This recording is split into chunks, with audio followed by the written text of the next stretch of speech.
सद्गुरु दीन दयाल हैं संतन के आधार, भव सागर अथाह से हे उतारो पार।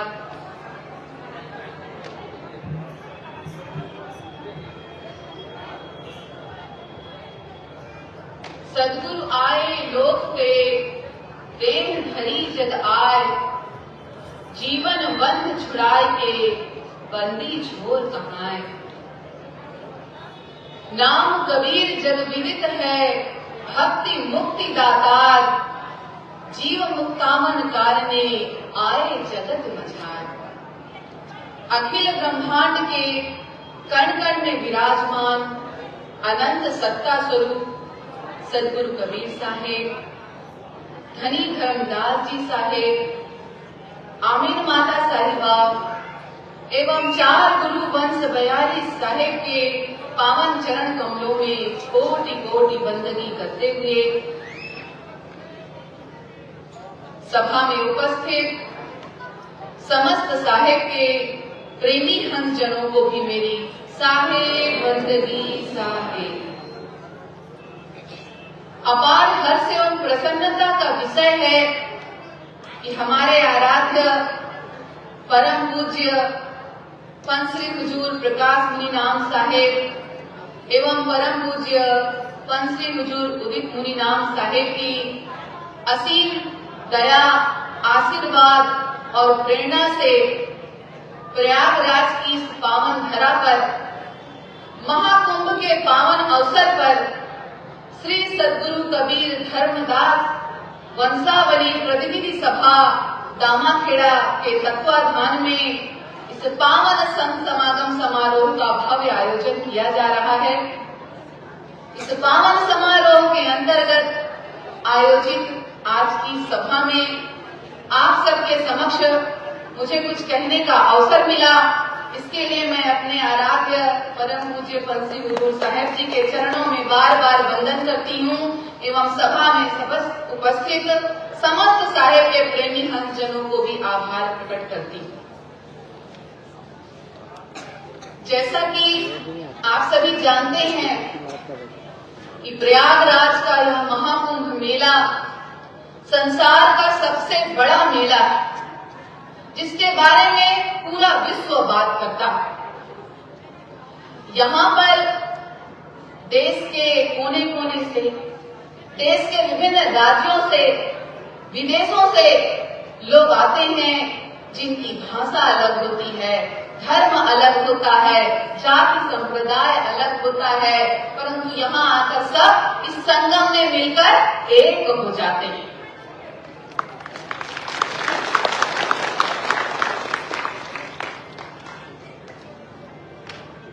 देखिए, सभी आपस के भेदभाव मिटाकर, यहाँ आकर सभी आपसी भेदभाव मिटाकर एक दूसरे के गले मिलते हैं और संगम में एक साथ डुबकी लगाकर स्नान करते हैं। तो यह मेला, यह महाकुंभ का मेला एकता का, समरसता का, पवित्रता का, श्रद्धा का महायज्ञ है।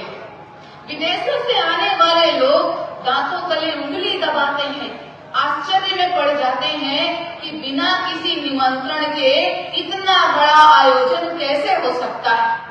इतना बड़ा कार्यक्रम बिना किसी निमंत्रण के, न किसी को बुलाया जाता है, न किसी को न्योता देते हैं, न निमंत्रण देते हैं, बिना किसी के बुलाए इतना बड़ा कार्यक्रम कैसे आयोजित होता है। तो कारण यही है कि महाकुंभ का यह मेला आस्था और विश्वास का ऐसा महापर्व है, जहाँ पर प्रेमी श्रद्धालु भक्तजन आते हैं संतों के मुख से निश्चित अमृत वचनों को सुनकर अपने हृदय में धारण कर अपना जीवन धन्य बनाने के लिए।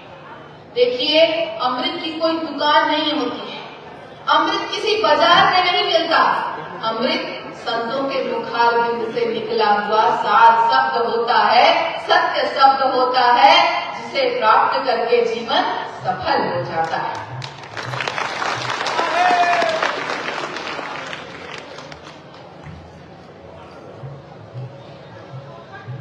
हम सभी देखें कि इस महाकुंभ में मेले का आयोजन कैसे शुरू हुआ, कैसे प्रारंभ हुआ इस महाकुंभ मेले का आयोजन।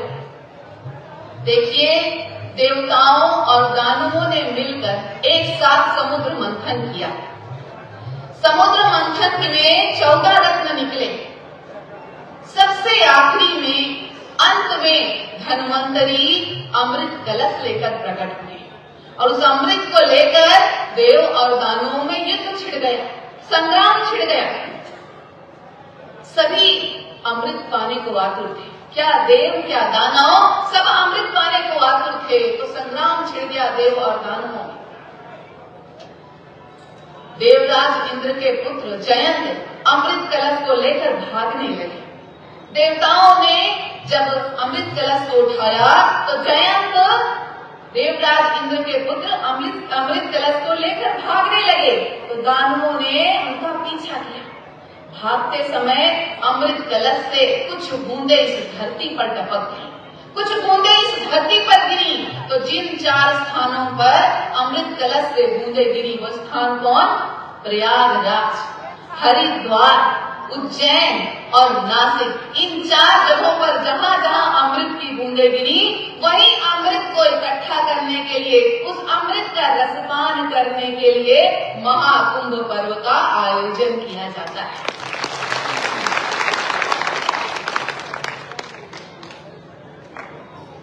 प्रयागराज कुंभ देखिए, प्रयागराज में संगम है, अक्षय वट है, धर्म, ज्ञान और कर्म की प्रतीक त्रिवेणी धारा बहती है प्रयागराज में। तो देखिए, कहा जाता है कि देव और दानवों में अमृत कलश को लेकर जो युद्ध हुआ, जो संग्राम हुआ, वो 12 दिनों तक चला। अब देवताओं का एक दिन धरती के 1 वर्ष के बराबर होता है। तो कहने का अर्थ यह कि 12 दिन अर्थात 12 वर्ष तक, धरती के 12 वर्ष तक देव और दानवों में अमृत कलश को लेकर संग्राम होता है। तो यही कारण है कि भारत में इन सभी स्थानों पर, प्रयाग में, हरिद्वार में, उज्जैन में, नासिक में, प्रत्येक 12 वर्ष पे उस स्थान में महाकुंभ का आयोजन किया जाता है। प्रयाग और हरिद्वार में प्रति 6 वर्ष में भी अर्ध कुंभ का आयोजन होता है। प्रयाग में और हरिद्वार में 2 स्थानों पर ही 6 वर्ष के बाद अर्ध कुंभ का भी आयोजन होता है। पर हर 12 वर्ष के बाद उस एक स्थान पर, उस स्थान विशेष पर महाकुंभ का, पूर्ण कुंभ का आयोजन किया जाता है। तो देखिए, महाकुंभ के आयोजन में जो समय निर्धारित किया जाता है, उस समय निर्धारण में सूर्य और बृहस्पति का विशेष योग होता है, विशेष महत्व होता है सूर्य और बृहस्पति का। सूर्य जब मकर राशि में, माघ महीने में सूर्य जब मकर राशि में प्रवेश करता है और बृहस्पति जब वृषभ राशि में प्रवेश करता है, तभी इस पावन धरा पर, प्रयागराज की पावन धरा पर महाकुंभ का आयोजन किया जाता है। तो हम देखें, जो समुद्र मंथन किया गया, ये समुद्र मंथन एक विशेष रूपक प्रस्तुत करता है। समुद्र मंथन में जो मंदराचल पर्वत की मथानी बनाई गई, जो वासुकी नाग की रस्सी बनाई गई, जो भगवान विष्णु तक्षक के रूप में प्रकट हुए आधार देने के लिए, ये मात्र एक कहानी नहीं है, इसका आध्यात्मिक क्षेत्र में विशेष योगदान है। आध्यात्मिक क्षेत्र में विशेष महत्व है इस घटना का, इस कहानी का। क्या? देखिए, जब इस भव सिंधु का मंथन किया जाता है, जब भव सिंधु का मंथन हुआ, तो सत और असत में विजय सत्य की हुई। सत अर्थात देवता और असत अर्थात दानव। तो जब देव और दानव, सत और असत के बीच युद्ध हुआ, तो विजय किसकी हुई? सत्य की। दानव शारीरिक बल के प्रतीक और देवता ज्ञान बल के प्रतीक। तो कहने का अर्थ यही है कि जब भी इस भव सिंधु का मंथन होगा, सदैव ज्ञान की ही विजय होगी, ज्ञान की ही जीत होगी, सत्य की ही जीत होगी। हम सभी भारतीय संस्कृति में पढ़ते हैं ना, अस्तो मां सद्गमय, तमसो मां ज्योतिर्गमय, मृत्योर्मा मृतम गमय। अर्थात असत्य से सत्य की ओर चलो, अंधकार से प्रकाश की ओर चलो और मृत्यु से अमरता की ओर चलो। पर ये चलेगा कौन? क्या मनुष्य इतना सबल है कि स्वयं असत्य से सत्य की ओर चल सकता है, अंधकार से प्रकाश की ओर यात्रा कर सकता है, मृत्यु से अमरता को प्राप्त कर सकता है? नहीं, माया बड़ी प्रबल है, काल माया बड़ी प्रबल है, मनुष्य को कभी भी सत्य की ओर जाने नहीं देगी, अंधकार से प्रकाश की ओर जाने नहीं देगी, अमरता को पाने नहीं देगी। तो असत्य से सत्य की ओर ले कौन चलेंगे जीव को, अंधकार से प्रकाश की ओर ले कौन चलेंगे जीव को, मृत्यु से अमरता की ओर ले कौन चलेंगे जीव को? सद्गुरु लेकर चलेंगे, वही एकमात्र परम सत्ता सद्गुरु जो जीव के जीवन को धन्य करेंगे। जब जीव को सद्गुरु ज्ञान देंगे तो उस ज्ञान अमृत को प्राप्त करके जीव परमात्मा पद का अधिकारी हो जाएगा, जीत जाएगा परमात्मा पद को, परमात्मा को प्राप्त कर लेगा। तो देखें, भारतवर्ष की पावन धरा पर अनेक संत महापुरुषों का अवतरण हुआ। यही कारण है कि भारत की धरती को संतों की धरती कहा जाता है, भारत भूमि को संतों की भूमि कहा गया है, स्वर्ण नगरी कहा गया भारत भूमि को। कारण यही है कि भारत की इस पावन धरा पर अनेक संत महापुरुषों का अवतरण हुआ। संतों के बारे में साहेब कहते हैं, आग लगी आकाश में झरझर परत अंगार, संत न होते जगत में तो जल मरता संसार। आग लगी आकाश में झरझर परत अंगार, आकाश अर्थात ये मानसिक आकाश, इस मानसिक आकाश में काम क्रोध लोभ मोह अहंकार विषयों की आग लगी हुई है और झरझर परत अंगार। आज संसार में चारों तरफ देखिए, भय का, आतंक का, हिंसा का, ईर्ष्या द्वेष का, वैर का भाव जगा हुआ है। चारों तरफ हिंसा का, ईर्ष्या का, द्वेष का, वैर का, भय का, आतंक की आग अंगारे धरती पर झरझर बरस रहे हैं। तो संतों की बड़ी दया है, संत न होते जगत में तो जल मरता संसार। संतों की बड़ी दया है जो ऐसे समय में विकराल आग से जीव को बचाने आते हैं। संत बड़े दयालु होते हैं जो सत्य ज्ञान की अमृत वर्षा करते हैं, सत्य ज्ञान के शीतल जल की वर्षा करते हैं, जिससे यह विकराल विषयों की आग, जलती हुई आग बुझ जाती है और मनुष्य का जीवन सफल होता है, जीवन में सुख शांति का वातावरण छा जाता है, आनंद आ जाता है। तो संत बड़े परमार्थी, शीतल उनके अंग, तपन बुझावे और भी दे दे आपन आनंद। बड़े परमार्थी होते हैं। इस धरा पर उनके स्वयं के आने का कोई कारण नहीं होता, सिर्फ दूसरों को सुख देने, दूसरों को आनंद प्रदान करने, दूसरों का भला करने ही संत इस धरा पर आते हैं और दे दे आपन अंग। जो आज विषयों की आग में जीव जल रहा है, उसे अपना अंग, सद्गुरु संतों का अंग क्या होता है? यही सद्गुण, सत्य, प्रेम, दया, क्षमा, शील, संतोष, करुणा, अहिंसा, यही संतों का अंग है। तो विषयों की आग में जलते हुए जीव को सद्गुण रूपी जल प्रदान करके मनुष्य के जीवन को सफल, सार्थक, धन्य बनाते हैं। तो हम देखें, मध्यकाल का वह समय, मध्यकाल के उस समय को देखें जब चारों तरफ अराजकता, उथल पुथल, ईर्ष्या, द्वेष, हिंसा, अधर्म का वातावरण था।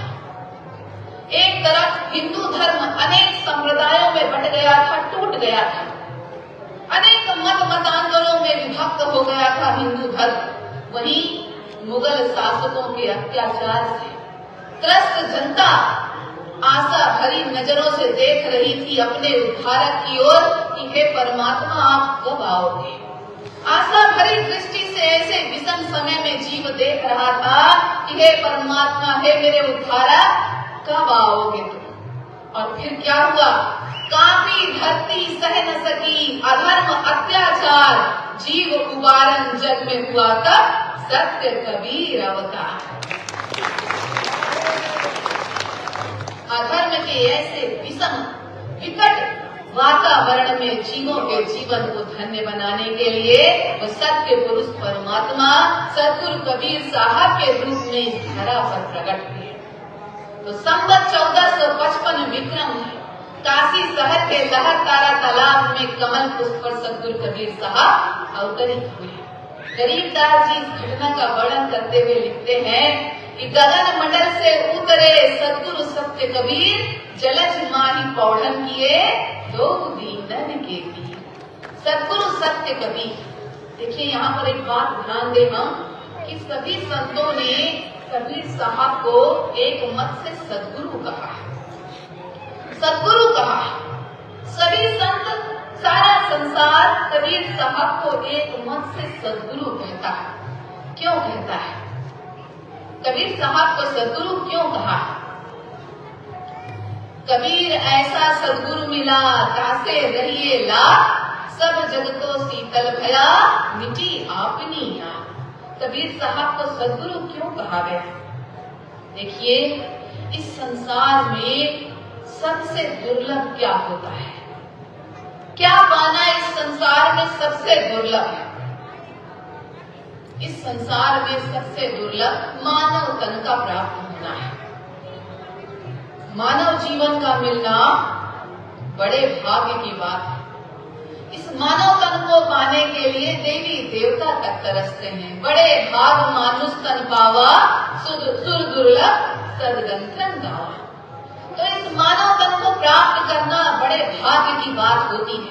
84 लाख योनियों में भटकने के बाद कुत्ता, बिल्ली, बंदर, चूहा, चींटी न जाने क्या क्या बनने के बाद ये अनमोल समय आता है जब यह मानव जीवन मिलता है। तो मानव जीवन मिलना बड़े भाग्य की बात है। मानव जीवन मिलना बड़ा दुर्लभ है। और मानव जीवन मिल जाए तो उससे दुर्लभ क्या है? मानव जीवन प्राप्त करने के बाद भी यदि मानव जीवन का अर्थ न समझ पाए तो ऐसे मानव जीवन का क्या लाभ? तो मानव जीवन प्राप्त करने के बाद इस मानव जीवन के उद्देश्य अर्थ को समझना बड़े भाग्य की बात होती है, बड़ा दुर्लभ होता है, बड़ा दुर्लभ होता है। सत्य ज्ञान प्राप्ति की इच्छा मुमुक्षा का हृदय में जागृत होना बड़ा दुर्लभ होता है। आज देखिए, संसार में लोग मानव तन प्राप्त करने के बाद भी इस संसार की माया में भटके हुए खाओ पियो मौज करो, ईट ड्रिंक बी मैरी, इसमें ही लगे हुए हैं, सांसारिक माया के बंधन में ही फंसे हुए। तो मानव जीवन मिला तो मानव जीवन के अर्थ को समझना, मानव जीवन के लक्ष्य को, उद्देश्य को समझना बड़े भाग्य की बात होती है। और मानव जीवन का लक्ष्य, उद्देश्य प्राप्त करने की हृदय में इच्छा, आकांक्षा, मुमुक्षा जागृत हो जाए तो उससे भी अधिक दुर्लभ क्या है? यदि मानव तन मिल जाए, मानव तन मिलने के बाद मानव तन प्राप्त क्यों हुआ है, यह भाव भी मन में जाग जाए, परमात्मा को पाने की, सत्य को पाने की इच्छा, मुमुक्षा भी मन में जाग जाए तो उससे भी दुर्लभ क्या है? उस सत्य ज्ञान प्राप्ति कराने वाले, मानव जीवन के उद्देश्य को लखाने वाले सद्गुरु का मिलना परम भाग्य की बात है, सबसे दुर्लभ है। सबसे दुर्लभ है जीवन में सद्गुरु का प्राप्त होना। तो कहने का अर्थ यह है कि संसार में गुरु तो अनेक हैं, परंतु सद्गुरु सिर्फ एक होते हैं जो सबके होते हैं, जो सबके होते हैं। देखिए, साहेब कहते हैं, गुरुआ तो घर घर फिरे, दीक्षा हमारी ले, चाहे बूढ़ो चाहे उगरो, टका दक्षिणा दे। आज देखिए, संसार में गुरुओं की जैसी बाढ़ आ गई है। आज संसार में देखिए, गांव गांव, गली गली, कूचे कूचे में गुरु ही गुरु, जहां देखो वही गुरु। ऐसे लगता है जैसे गुरुओं के संसार में बाढ़ आ गई। एक ढूंढो उधार मिलते हैं। इतने गुरु हो गए हैं आज इस संसार में। सोचने की बात है कि अगर सारे गुरु ही सद्गुरु हैं तो अभी तक तो इस संसार के सारे जीवों को परमात्मा का दर्शन कर लेना था। सभी जीवों का इस संसार में जीवन धन्य हो जाना था। पर फिर भी आज भी देखें तो जीवन में बंधन शेष है ना, जीव इस भवसागर में भटका हुआ है ना। तो कारण क्या है कि जीव सही रास्ते पर आगे नहीं बढ़ रहा। गुरु बहुत हो सकते हैं परंतु सद्गुरु सिर्फ एक होते हैं और उनकी शरण में जाने पर ही जीव का भव बंधन करता है, जीव इस भवसागर से